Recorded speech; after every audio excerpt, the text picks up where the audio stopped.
Hello and welcome to my channel. My name is Argo Vermeer. I really appreciate anybody who's listening being here. I appreciate your time and attention. And I thank you for your comments. Whether they disagree or agree, it's all fine. Obviously, nobody is obligated to agree with me at all. I have no agenda to push.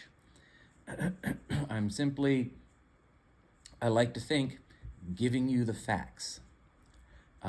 So again, I feel no burden to push some agenda on anybody. So critical comments are welcome. I could certainly do without the insults, but the criticisms are fine.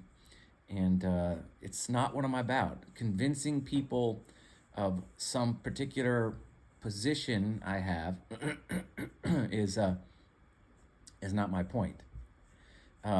I'm simply interested in the facts. So, having said that, while nobody is obligated to agree with me, and certainly no atheists are obligated to agree with me, I will say that relative to the last video I did on atheism's fatal flaw,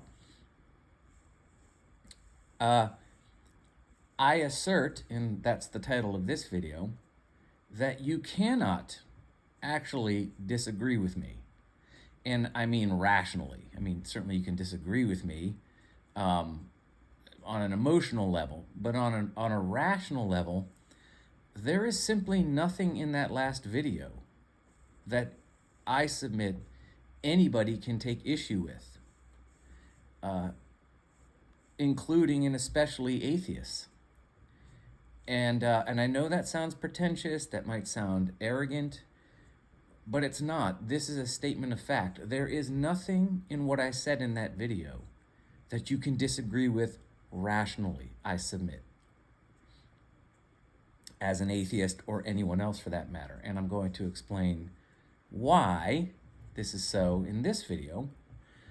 And the title again of this video is Why Atheists Cannot Disagree with Me on my position, my criticism of atheism. And I would encourage you to stay tuned to the end because I am going to summarize this in a pretty easy to digest, how shall I say, an easy to digest conclusion. I'm going to wrap it all up in a tight little package that I think will be easily accessible. I know that these can be complex ideas and issues, and certainly when we're dealing with the question of the existence or non-existence of God, belief versus disbelief, we're talking about, fundamental metaphysics and epistemology. It can get complex, sure, but I think I can present it to you in a way that will make sense in a nice, tight little package that is easy to access and digest. So, so here we go. I'll try not to make this too long. So again, I submit that no issue can be taken with my last video regarding atheism's fatal flaw because I'm just pointing out the facts. Now, my number one point, which is not the most germane, but it is important, is that I don't know how many times I can say this, but I think what I'm running into is certain people, certain atheists in the comment section don't actually listen to the whole video. So it's either that or they are acting they're acting like an ideologue. They're acting like a religious zealot. Somebody who is just simply refusing to actually hear the words the other person is saying. So what they're doing is you're telling this person one thing, and because they are so brainwashed by some ideology, and I ran into this in the church when I used to be a member of a church. I was a member of a Christian church for many, many years. I'm not anymore. I'm still a Christian, but I'm not. I don't attend any particular denomination because I have a problem with the metaphysics which underwrite Christianity in the West in general. So they won't have me, which is fine. But at any rate, I've run into this in the Christian church that I was at, where you'll say something to somebody and you'll use words, but those words, because of the years of just ideological thinking and brainwashing that they have been submerged in, those words you say get reinterpreted according to whatever ideological program is running in their brain. And so they hear something completely different and they respond back to you with words that have nothing to do with what you just said. So I don't know how more clear I can be with respect to this, but I am not, in my criticism of atheism, making an argument for the existence of God. I'm not telling you should believe in God. I'm not telling you God exists. I'm not telling you that the Christian God is the one you should believe in. I am not making a theistic argument. I am simply pointing out the rational flaws intrinsic in atheism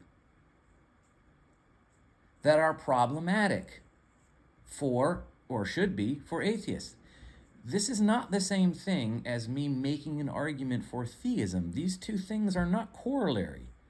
Me criticizing atheism for what I observe to be actual objective intrinsic flaws is not correlate to arguing for the existence of God. But some atheists cannot hear this.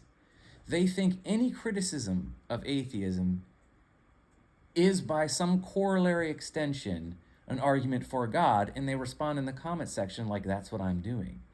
I don't know how many ways I can say this, but I'm not going to say it again. If you're listening and you're one of these people, thank you for being here and thank you for your comment. But dude, you're coming off as a crazy person, because I am not arguing that you should believe in God or that God exists. I'm not pushing any agenda on you. I'm strictly pointing out objective, rational errors intrinsic in atheism and in atheist positions. That's all I'm doing. So that's number one. Number two, the reason why you can't take issue with me, you can't disagree with me, at least not rationally, if you're an atheist or anyone else. And again, I hope I'm not sounding like a pretentious, arrogant twit. I'm really not.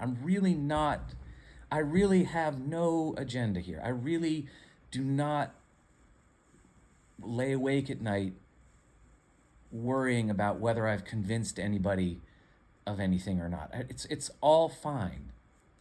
But the second reason why you can't rationally disagree with me is because I am simply appealing to the very definition and description of atheism that the atheists themselves provide and promote. I'm using your words. I'm speaking to atheists.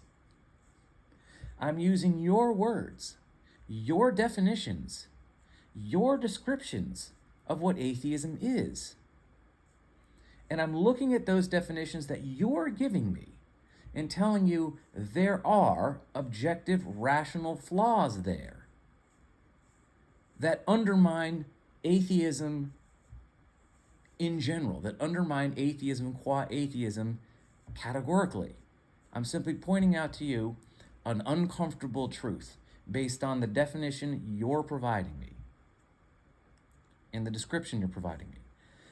Atheism is according to atheists, and I get this right from the comment section, from atheists. This is not me. I get this from the comment section of people who comment, other atheists I've spoken to. This is what I'm told. Atheism is not a positive belief claim. Atheism makes no assertions of its own because it's not a positive belief claim. It's a negative belief or a null belief. Atheism doesn't imply any belief, meaning it doesn't contain any implicit belief. It's strictly the non-belief of the positive beliefs of the theist. This is what atheists tell me atheism means. This is not me pulling this out of my ear. It's not rooted or informed by any specific beliefs. It passively observes the lack of evidence for God or gods, and therefore disbelieves. So this is what atheists tell me atheism is, and there's no reason why I shouldn't believe them. I've studied atheism myself, and yeah, that seems to be, as far as I can tell, what atheism is. It's not a positive belief claim. It's not implying anything on its own. It doesn't imply any belief. It's strictly the non-belief and the positive beliefs of the theists. It's not rooted or informed by any specific belief, it says. It passively observes the lack of evidence, meaning it's not an intellectual position, so its observation is entirely passive. It simply passively observes the lack of evidence for God or gods, and therefore disbelieves in the claim that God exists, or in the existence of God. Okay, that's what I'm told. So I'm simply pointing out that this description and definition of atheism that atheists provide me carries with it intrinsic rational flaws that nullify atheism. That is, that render it entirely irrelevant and thus of no value at all to the question of the existence of God or to the question of anything at all.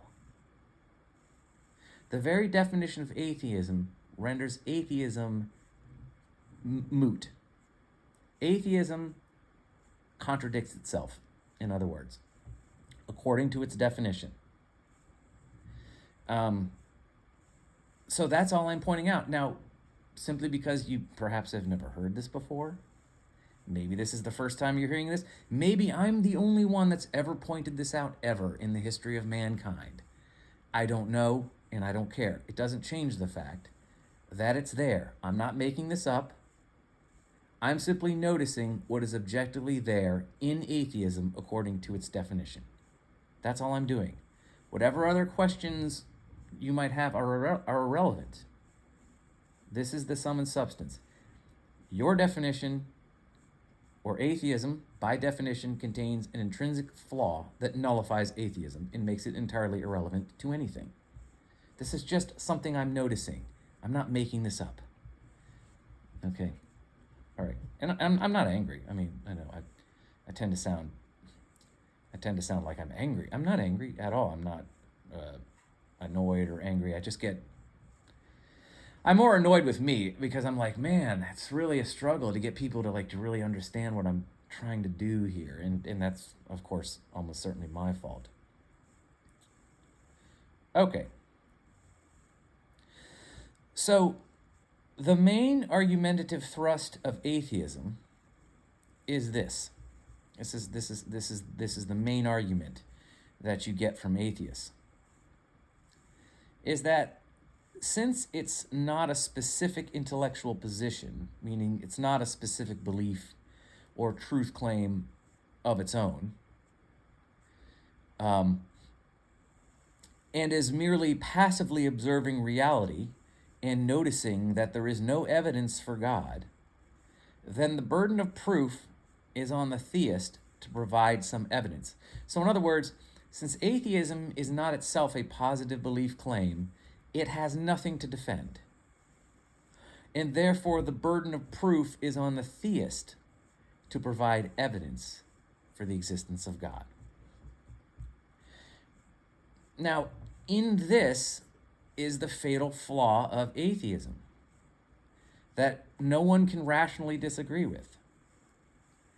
Because atheism, being a non-belief or a negative belief, and therefore intellectually passive, and therefore observationally passive, I'm just a passive observer waiting for you to show me evidence, means that atheism cannot possess any intrinsic epistemology, and therefore it has no definition for evidence. You see, evidence equals something based in reality. So evidence of what? Evidence of something real. And reality is understood according to what? It's understood according to one's knowledge, in this case, of reality, of what exists. So if you have no intrinsic epistemology, then what you're really saying, so if you are a negative belief and therefore intellectually and observationally passive, then you have no intrinsic epistemology, which means you possess no fundamental knowledge of the real or knowledge of any kind, but in this case specifically knowledge of the real or knowledge of that which exists. And therefore you cannot know what evidence for that which is real or exists would look like.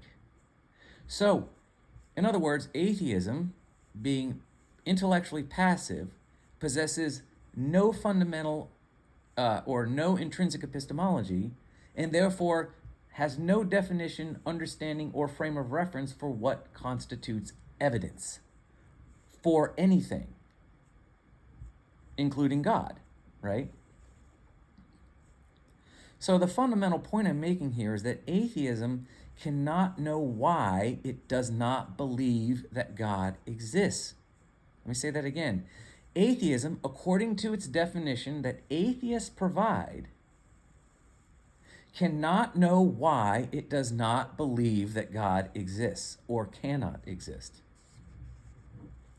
And thus it cannot recognize any evidence for the existence of God, even if one were to provide it. And further, because it is entirely intellectually passive and not a belief claim, not an actual epistemological position, it could not recognize evidence which refuted the existence of God either, because it has no fundamental definition of evidence, because it has no epistemology. So atheism, by definition, doesn't know anything. It is absent an epistemology, and therefore it is absent a description of knowledge. So it doesn't know anything. And that is what a negative belief is. That's what a non-belief is. It is the utter absence of any epistemological frame of reference. So, in short, what atheism really is, now I'm going to get to what atheism is, like what's going on. Okay, why do we have this thing called atheism that just is a complete self-contradiction? Why do we have this position called atheism that's a self-nullifying proposition? Well, I mean, atheism really is nothing more than an exercise in epistemological deception and or self-delusion.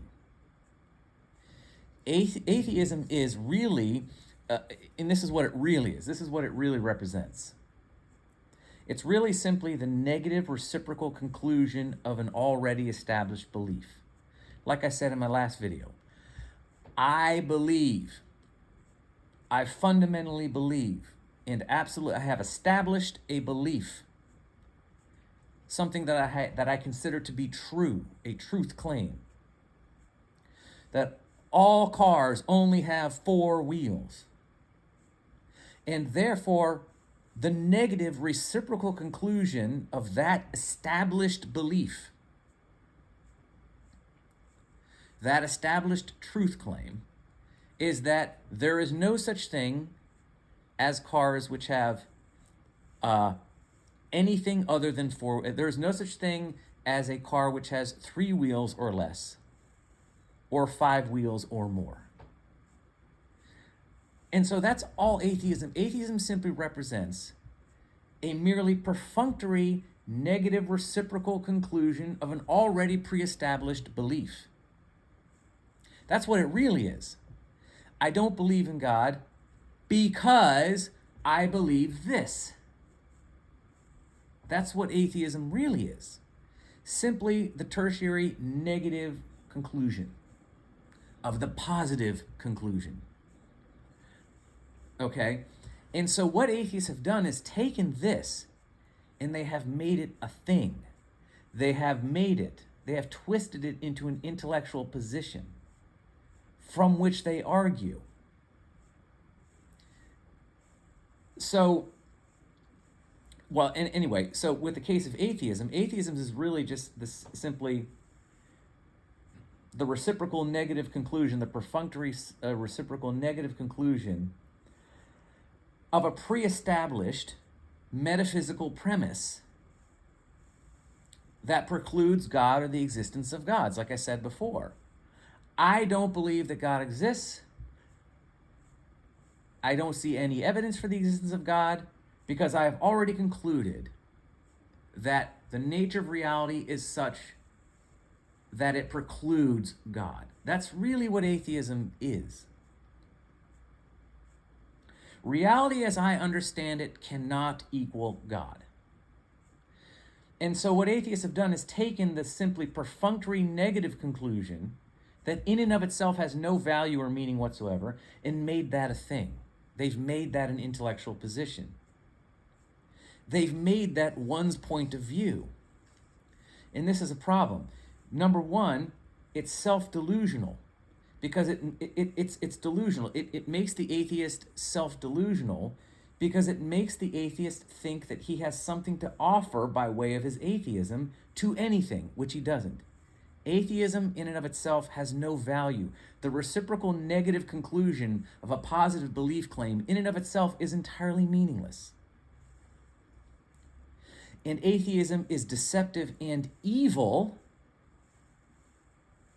because it condemns theism while denying and refusing to accept its own intellectual obligation to defend the intrinsic belief which informs it.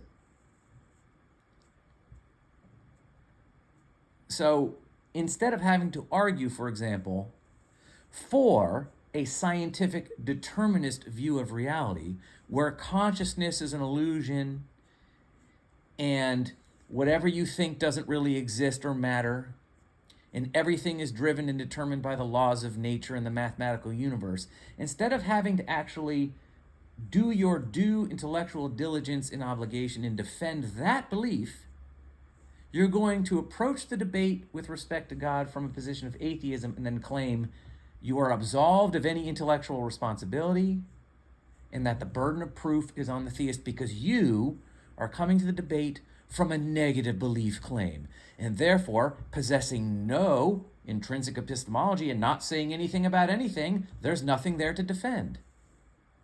But of course, the problem with that is you also have no frame of reference for evidence. So when you ask the theist to provide evidence, you are lying to them. You are attempting to deceive them. There is no evidence that they can bring that you will accept because you have no definition for evidence when you function from the perspective of atheism. And that is deceptive, and that is evil. That is an attempt to deceive your opponent in order to, quote unquote, win the debate by some kind of argumentative trickery, artifice, sleight of hand. And that's evil. You don't have to be a theist, but you are obligated to defend your belief. If the theist is on the hook for defending what he believes, then so are you. And to pretend that you can argue from a negative belief and that somehow absolves you of any intellectual responsibility, that's evil. That's lying to yourself and lying to them. And it's just, there's no other way to put that. Again, this is not me saying you have to believe in God, that you have to accept a theistic position, or that the reason why you're an atheist is in error or is false. All I'm saying is that you are intellectually obligated to defend your belief. If you're going to make a claim that I don't believe in God, or that God doesn't exist, or there's no evidence for God, then you are on the hook if somebody asks to explain why. And if you don't want to, or you can't, then you need to call yourself something else, not an atheist, maybe an agnostic. But yeah, you're not obligated to believe in God, but you are obligated to defend what you do believe. So, okay. So skepticism is healthy. Now this is a new. I'm going to a new section. Skepticism is healthy. But like again, it's fine to be skeptical. I left the church because I discovered that the metaphysical conclusions that were implicit in the doctrine were false. And I wasn't going to go to church and pretend I believed something that I didn't that I knew was a lie and couldn't be true. I didn't have to stop being a Christian because I determined that it wasn't that the very idea of God or Christ was wrong. I concluded that how God and Christ were being interpreted by a preconceived metaphysical lens was false. And once I recognized that, I could still be a believer, but I could throw out all of the issue. I could throw out all of the thing. In other words, I didn't have to throw out the baby with the bathwater. I could still be a Christian, but I was no longer obligated to believe in the lie, the metaphysical lies that I was being told about what God is and what God means and what God represents, and likewise Christ, right? So I left the church, but I didn't have to leave the faith. So, in other words, what I'm saying is that skepticism itself is completely healthy. I was skeptical. You can be skeptical. And maybe, and you can be an atheist. I mean, you can have you can not believe in God. You can believe in something else. That's completely fine. But I don't think atheists really even understand the debate. And to be fair, I don't think most theists do either. So I'm going to tell you what the debate really is. God, you need to understand, is a metaphysical proposition. God represents the metaphysical primary. So God is that from which all of reality is implied. He is the root and source of all that is real. That's the metaphysical primary. The metaphysical primary implies all of reality. That's what God is. God is not only is a metaphysical proposition, but is the most fundamental metaphysical proposition. And this being the case, God, an understanding of God or what God is not based upon a mere passive observation. This is not how you deduce the nature of reality. You just don't look around and see how things work and go, well, there's no evidence for God here, therefore God doesn't exist. That's not how you arrive at the conclusion of what the metaphysical primary is. That's not how it works. The metaphysical primary is not a function of passive observation. You can't look around and go, I don't observe any magic man in the sky. I don't see anything that is miraculous to me that I can't explain via science, and therefore there's no God. That's not how you deduce the legitimacy or the rational integrity of a metaphysical proposition. It's not. And so that's no way to approach the question of the existence of God.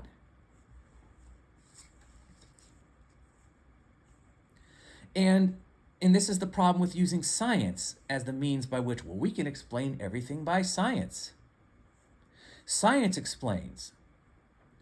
No, science doesn't explain, because science is not metaphysical. You can only deduce the rational, you can only deduce that the notion of God is either true or false, rational or irrational, that God exists or doesn't,